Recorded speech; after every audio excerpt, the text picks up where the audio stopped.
लोकसभा चुनाव 2024 से पहले मायावती के फैसले ने तो सभी को हैरान कर दिया था अकेले चुनाव लड़ने को लेकर, और उसके बाद कई और ऐसे फैसले लिए जो कहीं ना कहीं प्रियंका गांधी मल्लिकार्जुन खड़गे को बड़ा झटका देते नजर आ रहे हैं। क्योंकि इन दोनों की नीतियां यह है कि राहुल गांधी को किसी भी हद में प्रधानमंत्री पद तक पहुंचाना है। क्योंकि जितने संघर्ष राहुल गांधी करते नजर आए भारत जोड़ो यात्रा के वक्त, और उसके बाद सांसद सदस्यता गंवाते नजर आए, जेल जाने के लिए भी तैयार हैं। तो ऐसे में मल्लिकार्जुन खड़गे, प्रियंका गांधी, सोनिया गांधी और कांग्रेस का हर एक नेता और इनके साथ जो विपक्षी पार्टियां ये सब चाह रहे हैं कि राहुल गांधी प्रधानमंत्री बने। लेकिन दूसरी तरफ मायावती अकेले ही एक ऐसी रणनीति बना रही है जो उत्तर प्रदेश की सियासी सत्ता में खलबली मचा देगी आने वाले वक्त में।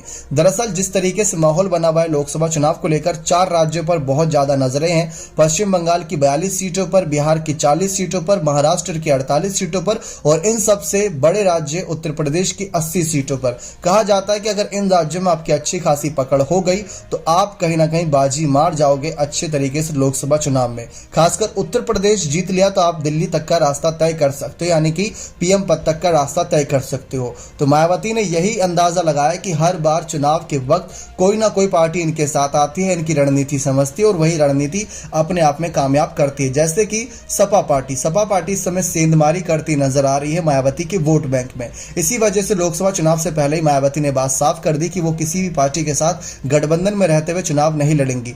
भले ही यहां पर मायावती को लेकर खबरें सामने आई कि सीबीआई शिकंजा कसती नजर आ रही है, सीबीआई की जांच होती नजर आएगी, लेकिन मायावती का फैसला अभी तक बदलता नजर नहीं आया।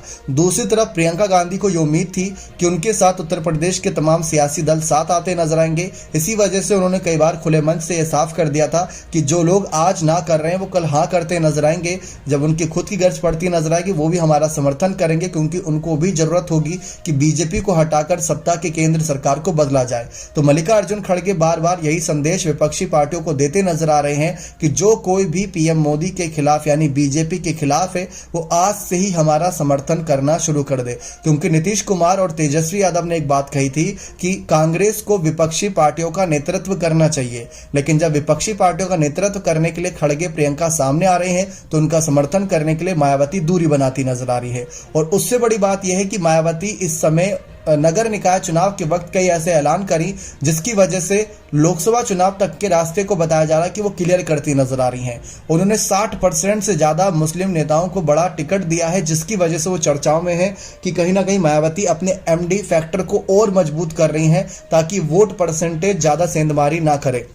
देखिए, आप भी सोच रहे होंगे कि मायावती के पास पिछले लोकसभा चुनाव में सिर्फ 10 ही सीटें थी, लेकिन 10 सीटें, अब मान लीजिए कि यहां पर अगर 10 बड़े नेता भी आते हैं जिनके पास 10-5 करके सीटें हैं तो 150 सीटें ऐसे ही जुड़ जानी है और करीब यहां पर कांग्रेस भी कुछ सीटें निकालती नजर आएंगी। तो बहुत बड़ा यहां पर इंपैक्ट पड़ता नजर आएगा बीजेपी के खिलाफ। तो वहां पर इंपैक्ट पड़े इसीलिए लगातार मल्लिकार्जुन खड़गे, प्रियंका गांधी, नीतीश कुमार, केजरीवाल, अखिलेश यादव, केसीआर, ममता बनर्जी इसी कोशिश में है कि विपक्षी पार्टियां एक हो जाए। कपिल सिब्बल ने भी यही बात कही थी कि अगर विपक्ष एकजुट होकर चुनाव लड़ेगा तो असर जरूर पड़ेगा, लेकिन अगर विपक्ष बिखरा तो समझ जाइए कि विपक्ष की एकता का फायदा, जो बिखरने का यहां पर फायदा है, वो पूरी तरीके से बीजेपी उठाती नजर आएगी। और यही फायदा हमने कई बार उत्तर प्रदेश के विधानसभा चुनाव की बात कर लें या नगर पंचायत के चुनावों की बात कर लें, वहां पर देखा है कैसे बीजेपी ने पूरी तरीके से फायदा उठाया। सबसे अच्छा उदाहरण यह है कि अगर लकड़ियों का एक बंडल होगा तो उसको तोड़ पाना बहुत मुश्किल, लेकिन अगर एक पतली सी लकड़ी अकेले होगी तो उसको तोड़ना बहुत आसान हो जाता है।